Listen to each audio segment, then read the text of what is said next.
ابن زیاد کو جو ہے نا اس پر غصہ آ گیا کہ اچھا ایسا جواب دے رہی ہو. تو کہنے لگا کہ اللہ نے مجھے تمہارے غیظ سے شفا دی ہے اور تمہارے سرکش کو ہلاک کیا ہے. یعنی حضرت امام حسین رضی اللہ تعالیٰ عنہ کو یہ نالائق سرکش بول رہا ہے. حضرت زینب رضی اللہ تعالیٰ عنہ ایک عورت ہی تو تھیں, اتنا بڑا درد اپنی آنکھوں سے, اتنا بڑا ظلم اپنی آنکھوں سے دیکھا ہوا تھا. رونے لگیں, دل بھر آ گیا اور رونے لگیں اور کہا کہ تو نے ہمارے سب چھوٹے بڑوں کو قتل کر دیا, تو نے سب کو قتل کر دیا, اگر یہی تیری شفا ہے تو شفا سمجھ. اس کے بعد ابن زیاد پتہ ہے آپ کو علی اصغر کی طرف متوجہ ہوا, یعنی زین العابدین رضی اللہ تعالیٰ عنہ کی طرف. ان کا نام پوچھا تو انہوں نے بتایا کہ میرا نام علی ہے. تو اس نے کہا کہ وہ تو قتل ہو گئے.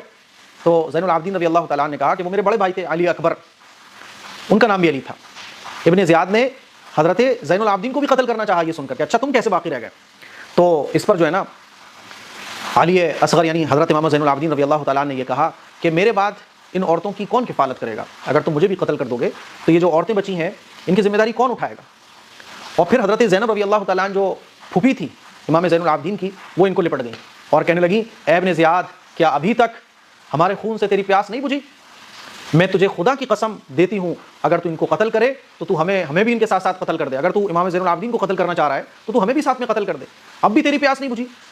تو اس پر امام زین العابدین نے یہ کہا کہ اے ابن زیاد اگر تیرے دل میں تھوڑی سی بھی رحم کی بات ہے, تیرے دل میں تھوڑا سا بھی اگر انسانیت باقی ہے تو جو ہے نا مجھے ان عورتوں کی ذمہ داری اٹھانے کے لیے چھوڑ دے, اور جب تو ہمیں روانہ کرے یزید کی طرف یا کہیں بھی تو ایک نیک اور متقی آدمی ہمارے ساتھ کرنا تاکہ ہم سفر کو آسانی سے مکمل کر لیں. یہ باتیں تمام سن کر ابن زیاد نے کہا کہ اچھا چلو اس لڑکے کو چھوڑ دو, اور اس کو اس لیے چھوڑ رہا ہوں میں تاکہ یہ اپنی عورتوں کے ساتھ خود جائے.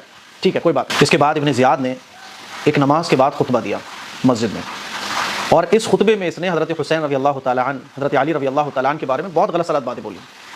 تو ایک صحابی رسول تھے عبداللہ ابن عفیف, وہ کھڑے ہو کر کہنے لگے, اور یہ نابینا تھے اور ہمیشہ مسجد میں رہتے تھے, بہت عبادت کیا کرتے تھے. کہنے لگے اے ابن زیاد تو کذاب ابن کذاب ہے, تم انبیاء کی اولاد کو قتل کرتے ہو اور صدیقین کی جیسی باتیں کرتے ہو, نیک لوگوں کی جیسی باتیں کرتے ہو. ابن زیاد نے ان کو گرفتار کرنا چاہا لیکن ان کے خاندان والے ان کے ساتھ کھڑے ہو گئے اور گرفتار نہیں کرنے دیا, اور یہ پھر وہاں سے اپنے خاندان والوں کے ساتھ چلے گئے. اس درجے نالائقی ابن زیاد نے کی, اور ابھی بس نہیں کرا ابن زیاد نے. اب اس خطبے کے بعد اس نے پتہ کیا کیا؟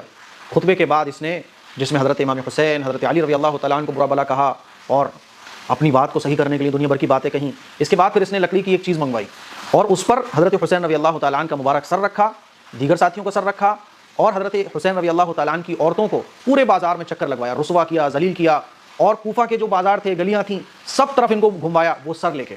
آپ سوچ کر دیکھیے کہ حضرت امام حسین رضی اللہ تعالیٰ عنہ اپنے ابا کا سر بچے دیکھ رہے ہیں, بہن اپنے بھائی کا سر دیکھ رہی ہیں, اور اس طرح سے گلی کوچوں میں گھموا کر رسوا کیا جا رہا ہے.